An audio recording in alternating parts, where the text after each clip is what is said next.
哎，你好，可以来一杯燕麦拿铁吗？自带杯子可以打折吗？这边自带杯的话可以减5%。哎，太好了，行，那就来一杯吧，谢谢您啊。So I've just got an oat latte here in a coffee shop in Beijing, and I got a really nice discount of 5 renminbi because I brought my own mug. I found that this is actually becoming a trend, like not just in China but across the world, and people are bringing crazy mugs into into the coffee shops and having a competition online to see who can bring in the best mug. But you know, this is actually a great idea because it's not only saving us money, we're getting a nice discount, it's also helping save the environment because we're using less plastic and throwing away less of these disposable cups, which is really good. Hey guys, I'm Will from the UK. I'm here in Beijing. I've stayed here for 2 weeks now, but I've seen so many examples of protecting the environment and things that I haven't even considered before.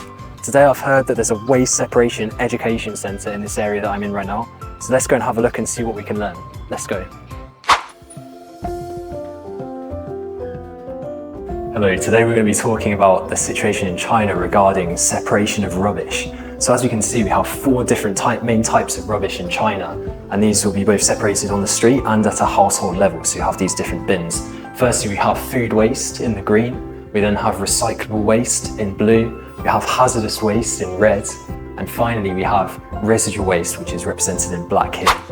So it's slightly different to the situation in the UK, where we tend to mainly separate things into general waste and recycling. So the way that we separate waste is often based on what country we've grown up in, as each country may have different concepts and different methods of doing this. But no matter the method we're using for waste separation, it's a really important thing, and it helps us protect the environment together to make a better future for ourselves. So here at the Recycling Education Centre in Beijing, the teachers here have prepared a little game for me, and we're going to see whether I can correctly place these items into the bins after I've had a bit of a review. Okay guys, so I got 15 out of 17. Here are the correct answers. There's also a really useful mini app that you can open on WeChat by opening the link. It's called 垃圾分类. And what it does is it tells you where you should be putting different items or rubbish, what bin you should be putting it into.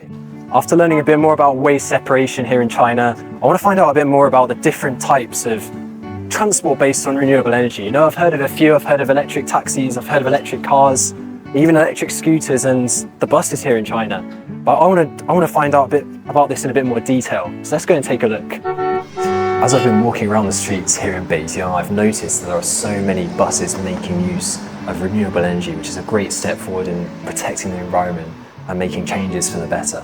Also in America, there are more and more electric buses, as there are in the UK with the famous double-decker bus in London, and in Manchester, where I've been studying for the last few years, I've also noticed that more and more of the buses are making use of renewable energy, which is a really good step. In California, there's subsidies for buying an electric car, which gives you more of an incentive to do so. In Europe, on the other hand, there's a lot more people choosing to drive smaller cars, which generate less emissions, less air pollution. And finally, here in China, there's a big focus on renewable energy for both cars and for buses. I'm going to get a car, but I'm really curious as to how they change their batteries and how they recharge their batteries in the case that the batteries suddenly run out of charge. So let's go and find out.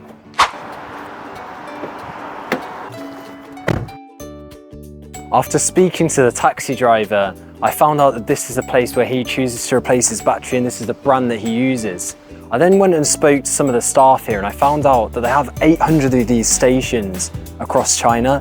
And one of the things they're most proud of is that the battery can be changed in under 20 seconds for each taxi that goes in. And obviously, as you know, here in Beijing, time is money for taxi drivers, so it's really important for them. It actually reminded me a bit of F1, the speed and the kind of method that they use to do so. It's really interesting.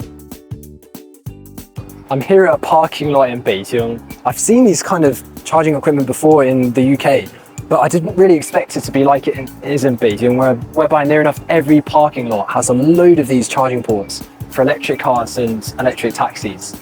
It's estimated by 2025 that there'll be over 700,000 of these charging ports, charging stations for electric cars and electric taxis in Beijing alone, let alone the rest of China. So there's 2 main types of license plates here in China. There's blue ones, which represent normal cars, ones that run on fuel. And there's also green ones, which represent the use of renewable energy, for example, electric cars.